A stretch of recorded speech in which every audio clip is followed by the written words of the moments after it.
જો મિત્રો તમને મેથ્સ નથી આવડતું અને જીપીએસસી એક્ઝામની પ્રિપેરેશન કરી રહ્યા તો અથવા કોઈ પણ એક્ઝામની તૈયારી કરતા હોય અને મેથ્સ નથી આવડતું તો અનએકેડમી પર એક નવી બેન્ચ સ્ટાર્ટ થઈ રહી છે જે સ્પેશિયલી મેથ્સ માટેની આજ જે બેન્ચ સ્ટાર્ટ થઈ રહી છે 12 ફેબ્રુઆરીથી. તો મિત્રો લિંક ડિસ્ક્રિપ્શનમાં આપેલી છે અને જ્યાં પણ કોડ માંગે તમારે ત્યાં DD10 કોડનો યુઝ કરવાનો છે. DD10 કોડનું યુઝ કરવાનું છે જેથી કરીને તમને 10% ઓફ મળી જશે. બરાબર. અને મિત્રો આ બેન્ચ જોઈન કરો છો તો તમને મેથ્સ રિલેટેડ જે પણ PDF મટીરિયલ છે એ પણ પ્રોવાઈડ કરવામાં આવશે અને મેથ્સ છે એ તમને ટોપ એજ્યુકેટર સાથે ભણવાનો મોકો મળી રહ્યો છે. એટલે કે જે ટોપ ફેકલ્ટી છે એમની સાથે મેથ્સ ભણવાનો મોકો મળી રહ્યો છે. જો મિત્રો તમે પણ આસિસ્ટન્ટ સહાયક GMDC એક્ઝામની પ્રિપેરેશન કરતા હોય તો 9 ફેબ્રુઆરીથી અનએકેડમી પર એક નવી બેન્ચ સ્ટાર્ટ થવા જઈ રહી છે જે સ્પેશિયલી આસિસ્ટન્ટ GMDC એક્ઝામ માટે આ બેન્ચ નવી સ્ટાર્ટ થવા જઈ રહી છે. જે બેન્ચનું નામ છે એકલવ્ય બેન્ચ. અને મિત્રો આ 9 ફેબ્રુઆરીથી બેન્ચ સ્ટાર્ટ થઈ રહી છે. જો તમે પણ આમાં બેન્ચમાં જોઈન કરવા માંગતા હોય તો લિંક ડિસ્ક્રિપ્શનમાં આપેલી છે અથવા તો કોમેન્ટ પિન કરી દઈશ, ત્યાંથી પણ તમે જોઈન કરી શકો છો. અને જ્યાં પણ તમને કોડ માંગે ત્યાં તમારે DD10 કોડનો યુઝ કરવાનો છે જેથી કરીને તમને 10%નું ડિસ્કાઉન્ટ તરત જ મળી જશે. એના સિવાય બીજું કે મિત્રો શંખનાદ ટેસ્ટ સિરીઝનું પણ આયોજન કરવામાં આવે છે જે 1 ફેબ્રુઆરીથી લઈને 21 ફેબ્રુઆરી સુધી આ ટેસ્ટ સિરીઝ આયોજન કરવામાં આવેલી છે અને એ ટેસ્ટ તમે બિલકુલ મફત આપી શકો છો અને આ જે સ્પેશિયલી જીપીએસસી પ્રિલિમ્સ એક્ઝામ માટે ખૂબ જ ઉપયોગી થશે. જો તમારો ફર્સ્ટ નંબર આવે છે તો તમને 1 મંથનું અનએકેડમીનું પ્લસ સબસ્ક્રિપ્શન મળી રહ્યું છે. સેકન્ડ નંબર આવે છે તો એમેઝોન વાઉચર મળી રહ્યું છે 1000 રૂપીસનું. થર્ડ નંબર આવે છે તો 700 રૂપીસનું એમેઝોન વાઉચર મળી રહ્યું છે. અને મિત્રો આ ટેસ્ટ સિરીઝમાં જોઈન કરવા માટેની લિંક પણ ડિસ્ક્રિપ્શનમાં આપેલી છે અને કોમેન્ટ પણ આપેલી છે. અને તમે DD10 કોડનો યુઝ કરવાનો છે જેથી કરીને આ ટેસ્ટ તમે મફતમાં આપી શકો છો. બરાબર. એના સિવાય બીજું મિત્રો તમે અનએકેડમી પર મફત લાભ લેવા માંગતા હોય તો સૌથી પહેલાં તમારે અનએકેડમી એપ ડાઉનલોડ કરવાની છે. ચૂઝ યોર ગોલમાં તમારે જીપીએસસી પસંદ કરવાનું છે અને એન્ટર ઇન્વાઇટ કોડમાં DD10 કોડનો યુઝ કરવાનો છે. પછી તમારું સ્ટાર્ટ થઈ જશે.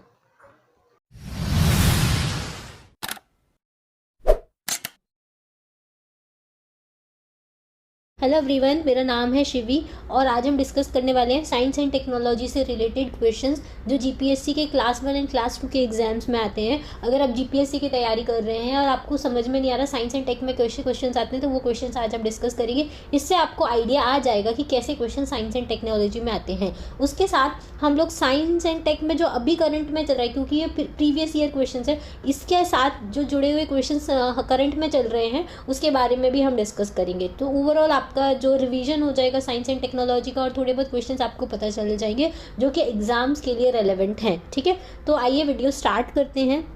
फर्स्ट क्वेश्चन है कि नियोनियम, मॉस्कोबियम, टेनिसीन एंड ऑग्नेशन, ये सारे जो एलिमेंट्स हैं वो क्या हैं, ये क्या है, मतलब ऐसा क्वेश्चन पूछा गया है. क्या है इसका ऑप्शन? न्यू प्लैनेट्स हैं जो सन को ऑर्बिट कर रहे हैं. दूसरा ऑप्शन न्यू प्लांट स्पीसीज़ हैं. तीसरा जियोलॉजिकल इवेंट्स है. चौथा new elements in the periodic table. अगर आपने उस करंट फॉलो किया हो या थोड़ा बहुत 1-2 साल से आप करंट पढ़ रहे हैं तो आपको पता होगा कि ये जो नए एलिमेंट्स थे जो पीरियोडिक टेबल में ऐड हुए थे. तो इसका आंसर है option D, nihonium, moscovium, tennessine and the oganesson. ये 4 एलिमेंट्स जो थे वो पीरियोडिक टेबल में ऐड किए गए थे और अभी जो टोटल एलिमेंट्स हैं वो कितने हैं? 118 एलिमेंट्स हैं पीरियोडिक टेबल में.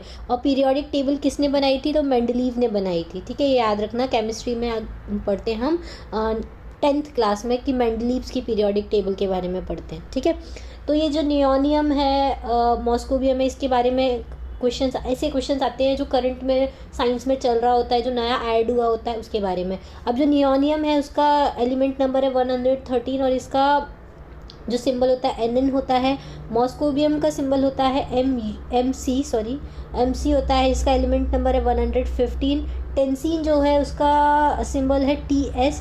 इसका नंबर है 117 और ऑग्नेशन जो है उसका सिंबल है OG और ये है 118th एलिमेंट. तो ऐसे ये सारे एलिमेंट्स को ऐड किया गया है. ठीक है, फिर नेक्स्ट क्वेश्चन आता है The natural cycle that circulates elements between the earth and the environment between living and non-living is called. वो कौन सी नेचुरल साइकिल है जो अर्थ और एनवायरनमेंट के बीच में लिविंग एंड पर्टिकुलरली लिविंग और नॉन लिविंग मैटर को सर्कुलेट करती है? तो वो होती है बायोजियोकेमिकल साइकिल. ठीक है, बायोजियोकेमिकल साइकिल्स उसको बोलते हैं. अच्छा, आपने बहुत सारी साइकिल पढ़ी होंगी. ऑक्सीजन साइकिल जो ऑक्सीजन को अर्थ से एनवायरनमेंट में, एनवायरनमेंट से अर्थ में लेके आती है. फिर एक हम पढ़ते हैं नाइट्रोजन साइकिल जो क्या करती है? अर्थ की नाइट्रोजन को एटमॉस्फेयर में ले जाती है, एटमॉस्फेयर से नाइट्रोजन अर्थ पे लेके आती है. हमारे जो सॉइल में एक बैक्टीरिया होता है जो नाइट्रोजन फिक्सेशन का काम करता है, राइजोबियम बैक्टीरिया, जो पल्सेस में पाया जाता है. ठीक है, तो ये सारी चीज़ें, इस वजह से हम बोलते हैं पल्सेस जो होती है वो हमारी बॉडी के लिए भी अच्छी होती है क्योंकि वो प्रोटीन रिच होती है. साथ में वो हमारी सॉइल की फर्टिलिटी और एनवायरनमेंट के लिए भी अच्छी होती है. ठीक है, तो ये साइकिल आपने पढ़ी होगी। एक कार्बन साइकिल भी हम पढ़ते हैं, ठीक है, कार्बन साइकिल, कार्बन कैसे फ्लो करता है अर्थ से एटमॉस्फेयर में, एटमॉस्फेयर टू अर्थ। और फिर हम एक और इम्पॉर्टेंट साइकिल पढ़ते हैं जो है वाटर साइकिल, ठीक है। वाटर साइकिल में कि वाटर कैसे इवेपोरेट होता है, कैसे कंडेंस होता है, फिर वापस रेन के फॉर्म में कैसे अर्थ पे आता है, तो ये वाटर साइकिल। तो ये सारी साइकिल्स के बारे में भी आपको थोड़ा पता होना चाहिए कि क्या किससे रिलेटेड है। चलिए नेक्स्ट क्वेश्चन है, osteomalacia disease is due to the deficiency of which vitamin. अगर आपने लास्ट वीडियो मेरा देखा होगा तो आप मुझे बता सकते हैं कि ऑस्ट्रोमलेशिया जो है वो डिसीज़ किसके वजह से होती है। ऑस्ट्रोमलेशिया जो डिसीज़ होती है वो विटामिन डी की वजह से होती है, और ये जो होती है वो एडल्ट्स में होती है, एडल्ट्स में होती है। इसमें क्या होता है, आपकी जो बोन्स होती है वो वीक हो जाती है विटामिन डी की डिफिशियंसी की वजह से। बच्चों में जो होती है वो रिकेट्स होती है। कौन सी होती है? रिकेट्स होती है। चिल्ड्रंस में जो होती है विटामिन डी की डिफिशियंसी की वजह से वो रिकेट्स होती है, ठीक है। विटामिन डी कहाँ से हमको मिलता है? तो सनलाइट से मिलता है, ओके। नेक्स्ट विटामिन ई, इसको हम बोलते हैं ब्यूटी विटामिन भी बोला जाता है, इसके वजह से हमारी स्किन वगैरह वो सब अच्छा रहता है। विटामिन सी को बोलते हैं हम एस्कॉर्बिक एसिड, जो हमेशा खट्टी चीज़ों में पाया जाता है, जैसे कि लेमन हुआ, ऑरेंजेस हुए, आंवला हुआ, उनमें पाया जाता है। इसकी डिफिशियंसी से होता है स्कर्बी, ठीक है, स्कर्बी। विटामिन B12 जिसको हम बोलते हैं कोवलामिन बोलते हैं, कोवलामिन बोलते हैं इसको, एक्चुअली मेरे को एग्जैक्ट नाम याद नहीं आ रहा, साइनोकोवलामिन बोलते हैं। एक बार आप इसका नाम चेक कर लीजिए। इसकी कमी से होता है एनीमिया होता है। आपने सुना होगा विटामिन बी कॉम्प्लेक्स की लोग टैबलेट खाते हैं अगर विटामिन की कमी हो जाती है। तो बी कॉम्प्लेक्स में बहुत सारे विटामिन आते हैं। विटामिन विटामिन B1 आता है, थायमिन इसको बोलते हैं, जिसकी कमी से बेरी होता है। विटामिन B2 होता है, राइबोफ्लेविन बोलते हैं, उसकी कमी से ग्रोथ हमारी बॉडी की जो होती है वो रिटार्ड हो जाती है। फिर B12 आता है। ऐसे सारे विटामिन बी में बहुत सारे होते हैं जिसकी कमी से अलग अलग तरीके की डिसीजेज़ देखने को मिलती हैं। तो विटामिन की डिसीजेज़ के बारे में आप ज़रूर पढ़ के जाइए, किस विटामिन को क्या नाम देते हैं, प्लस उसके डिफिशियंसी से कौन कौन से डिसीज़ हो सकते हैं, ठीक है। तो ये इंपॉर्टेंट क्वेश्चन है। नेक्स्ट क्वेश्चन है, which of the following is known as the royal disease. कौन सी ऐसी डिसीज़ है जिसको रॉयल डिसीज़ बोलते हैं? तो वो है हीमोफीलिया, ठीक है। हीमोफीलिया जो है वो क्या है? रॉयल डिसीज़ है। इसमें क्या होता है, इस बीमारी की वजह से जो ब्लड क्लॉटिंग होती है ना वो बंद हो जाती है। ब्लड क्लॉट ही नहीं करता। अगर आपको थोड़ी भी इंजरी हो जाए या कहीं पे अगर आपको कट लग जाए तो आपका बहुत ज़्यादा ब्लड फ्लो हो जाता है। इसको हम बोलते हैं हीमोफीलिया। ये एक जेनेटिकली डिसऑर्डर है, जेनेटिकली ट्रांसमिटेड डिसीज़ होती है ये, ठीक है। रॉयल डिसीज़ भी इसको बोलते हैं। अधिकतर जो हमारी बॉडी में ब्लड क्लॉटिंग होना बंद हो जाती है वो विटामिन के की डिफिशियंसी की वजह से होती है, ठीक है। विटामिन के की डिफिशियंसी की वजह से होती है। अल्जाइमर डिसीज़ आपको पता होगा, भूलने की बीमारी हो जाती है। कलर ब्लाइंडनेस, कलर समझ में नहीं आता, रेड को लोग ब्लू बोलते हैं, ब्लू को ग्रीन बोलते हैं, वो सारी चीज़ें, ठीक है। चलो नेक्स्ट क्वेश्चन। अच्छा, अब ये जो क्वेश्चंस हैं वो डिफेंस के ऊपर है, साइंस एंड टेक्नोलॉजी। ये ऊपर वाले जो क्वेश्चन थे वो साइंस के ऊपर थे, अभी जो क्वेश्चन है वो साइंस एंड टेक्नोलॉजी के ऊपर है, ठीक है। कि कौन सी सैटेलाइट लॉन्च की, कौन सा हमारा सैटेलाइट लॉन्च व्हीकल है, इसरो का क्या काम है, DRDO का क्या काम है, ये सारे डिफेंस एंड टेक्नोलॉजी या साइंस एंड टेक्नोलॉजी के ऊपर आते हैं। सॉरी। चलिए, पहला क्वेश्चन है डिफेंस टेक्नोलॉजी का। विच of the following rocket launchers of the ISRO has the heaviest launch capability payload wait wise कौन सा ऐसा लॉन्च व्हीकल है जो हैवीएस्ट पेलोड को लॉन्च कर सकता है? तो वो है हमारा GSLV Mark 3। GSLV का मतलब होता है geosynchronous satellite launch vehicle. PSLV क्या होता है? पोलर सैटेलाइट लॉन्च व्हीकल, ठीक है। GSLV एक इसी का ही पहला वर्जन था, जियो सिंक्रोनस सैटेलाइट लॉन्च व्हीकल, ठीक है। तो अच्छा, एक और क्वेश्चन जो अभी पूछा जा सकता है, फाल्कन हैवी क्या है? फाल्कन हैवी जो है वो वर्ल्ड का सबसे ऐसा लॉन्च व्हीकल है जो सबसे हैवी वेट के पेलोड को लॉन्च कर सकता है, ठीक है। और ये किसने बनाया है? SpaceX ने बनाया, जो एलॉन मस्क की कंपनी है। अभी एलॉन मस्क जो है वो वर्ल्ड के रिचेस्ट पर्सन माने जाते हैं, एलॉन मस्क, ठीक है। इसके पहले जो थे उनको माना जाता था जेफ बेजोस को, जो कि अमेज़ॉन कंपनी के CEO है। लेकिन जेफ बेजोस को भी पीछे कर दिया एलॉन मस्क ने, जिनकी कंपनी कौन सी है? SpaceX है, ठीक है, अमेरिकन बेस्ड कंपनी है। चलिए नेक्स्ट क्वेश्चन है, ग्लोनास क्या है? ठीक है, ग्लोनास का फुल फॉर्म होता है ग्लोबल नेविगेशन सैटेलाइट सिस्टम, ठीक है। ग्लोबल नेविगेशन सैटेलाइट सिस्टम, ये जो है ग्लोनास का फुल फॉर्म है।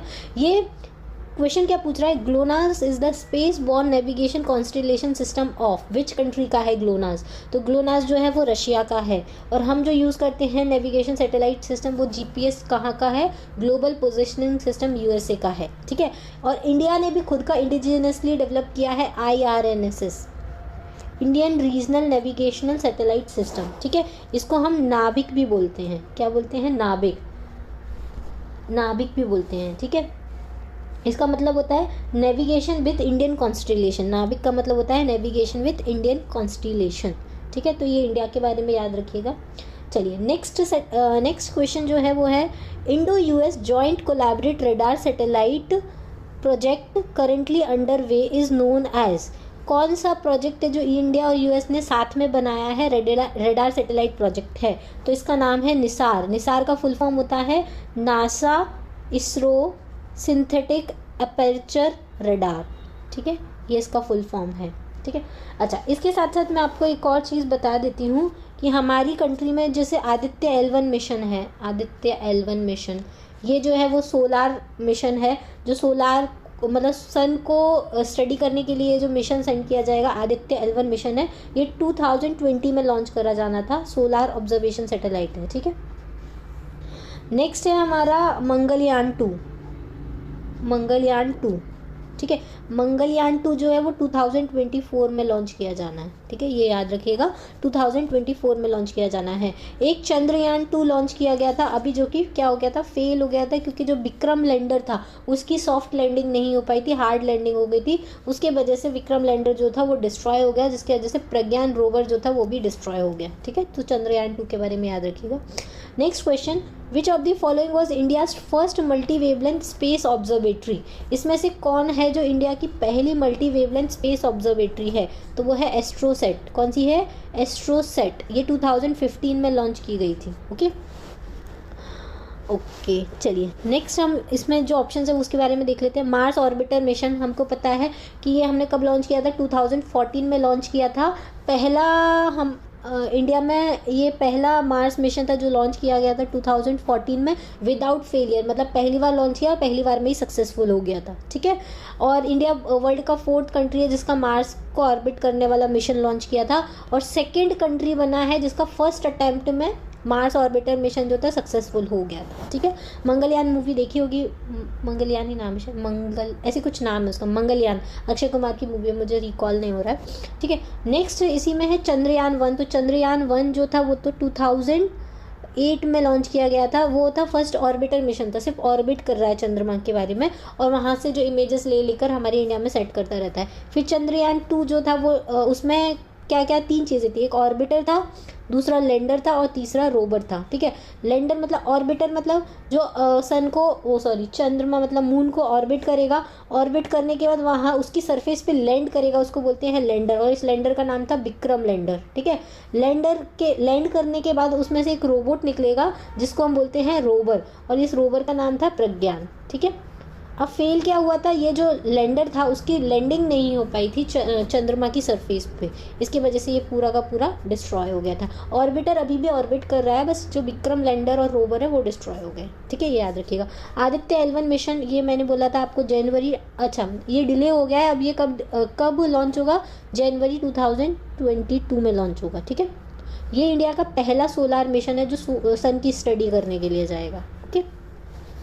चलिए नेक्स्ट क्वेश्चन है मेगा ट्रॉपिक्स।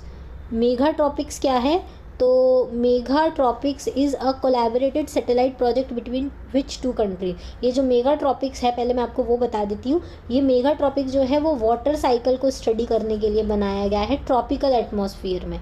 जो ट्रॉपिकल एटमॉस्फेयर होता है उसमें वाटर साइकिल कैसे वर्क करती है, क्योंकि जो ट्रॉपिकल एटमॉस्फेयर होता है वहाँ का मैकेनिज्म बहुत अलग होता है। जैसे हमारी इंडिया एक ट्रॉपिकल कंट्री है, ठीक है, तो वहाँ पे बहुत सारा मैकेनिज्म बनता है रेनफॉल का, ठीक है, अलग अलग पैरामीटर्स होते हैं। तो ट्रॉपिकल एटमॉस्फेयर में वाटर साइकिल का कंडीशंस होती है, उसको स्टडी करने के लिए बनाया गया, इसका नाम है मेगा ट्रॉपिक्स। और ये किसने बनाया है, इंडिया और फ्रांस ने मिलकर बनाया है, ठीक है।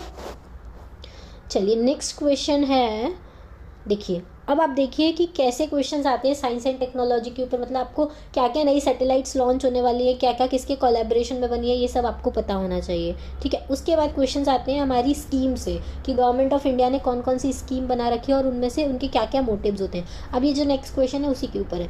As per the ministry of power, for a village to be considered electrified, what percentage of its total number of households should be electrified? जो मिनिस्ट्री ऑफ पावर की एक स्कीम लॉन्च की गई थी जिसके अकॉर्डिंग इलेक्ट्रीफाइड करना था पूरे इंडिया को, उसमें हाउस होल्ड को कितना परसेंटेज इलेक्ट्रिफिकेशन होना चाहिए, तो 10% होना चाहिए। ठीक है, अब ये कौन सी स्कीम के अंदर लॉन्च किया गया था, तो एक सौभाग्य स्कीम निकाली थी गवर्नमेंट ऑफ इंडिया ने। सौभाग्य का फुल फॉर्म होता है सहज बिजली हर घर योजना। ठीक है, सहज बिजली हर घर योजना याद रखिएगा। कब लॉन्च की गई थी, 2017 में लॉन्च की गई थी। ठीक है, और इनका एम था 2018 तक सबको इलेक्ट्रीफाई कर देने का। ठीक है, तो 10% इलेक्ट्रिफिकेशन किया जाता है जिसमें एक LED या CFL दी जाती है प्लस एक पावर प्लग दिया जाता है, तो उसको इलेक्ट्रीफाइड माना जाता है। ठीक है, तो हर घर तक पहुंचाने का सहज बिजली हर घर योजना हो गया। ठीक है, नेक्स्ट क्वेश्चन है प्रधानमंत्री उज्ज्वला योजना। देखिए, सारी जो स्कीम गवर्नमेंट ऑफ इंडिया चलाती है उसके ऊपर क्वेश्चन आते हैं। जैसे अभी क्वेश्चन आने के चांसेस है कोविड-19 से रिलेटेड जो स्कीम चलाई है, जैसे प्रधानमंत्री गरीब कल्याण योजना, फिर आत्मनिर्भर स्कीम, तो इनको काफ़ी डिटेल में आप पढ़िएगा, इससे जो भी रिलेटेड क्वेश्चंस जो है वो एग्जाम में आ सकते हैं। तो Pradhan Mantri Ujjwala Yojana is mean to contribute which one of the following task. कौन सी चीज़ करती है प्रधानमंत्री उज्ज्वला योजना? ये क्या करती है, LPG कनेक्शन प्रोवाइड करती है पुअर वुमेन को रूरल एरिया में। जो BPL फैमिली की वुमेन्स आती है उनको LPG कनेक्शन प्रोवाइड किया जाता है। और इसके अंतर्गत अभी करंट की न्यूज़ बता रही हूँ, बजट में बताया गया था निर्मला सीतारमन के द्वारा कि अभी तक ये जो स्कीम है वो 8.3 करोड़ फैमिली को LPG कनेक्शन प्रोवाइड कर चुकी है, और भी एलोकेशंस किए गए हैं बजट में इससे रिलेटेड कि और LPG कनेक्शंस प्रोवाइड करेगी गवर्नमेंट ऑफ इंडिया। ठीक है, तो ये सारे क्वेश्चंस है। नेक्स्ट और जो क्वेश्चन है गवर्नमेंट स्कीम्स के ऊपर है, और गवर्नमेंट की क्या क्या नई पॉलिसी, उन्होंने कौन कौन से डे सेलिब्रेट किए, उन सब के बारे में हम डिस्कस करेंगे नेक्स्ट वीडियो में। अगर आपको वो सब कवर करना है तो आप नेक्स्ट वीडियो देख सकते हैं। ठीक है, और एक और इम्पॉर्टेंट इन्फॉर्मेशन, अगर आपको GPSC के लिए हिस्ट्री तैयार करनी है तो मेरी तमिलनाडु हिस्ट्री समरी के videos plus polity revision videos जो है वो मेरे चैनल्स पर अपलोड किए गए हैं। मेरा चैनल है शिवी सिंघल। ठीक है, शिवी सिंघल के नाम से, स्पेलिंग याद रखिएगा। और अगर आपको ये वीडियो पसंद आता है प्लीज़ लाइक कीजिएगा, अगर नहीं पसंद आता है तो प्लीज़ डिसलाइक कीजिएगा। क्या और आप चाहते हैं वो आप मुझे कमेंट बॉक्स में रिकमेंड कर सकते हैं, और जो भी डाउट हो वो आप कमेंट बॉक्स में मुझे मैसेज कर सकते हैं। Thank you, thanks for watching.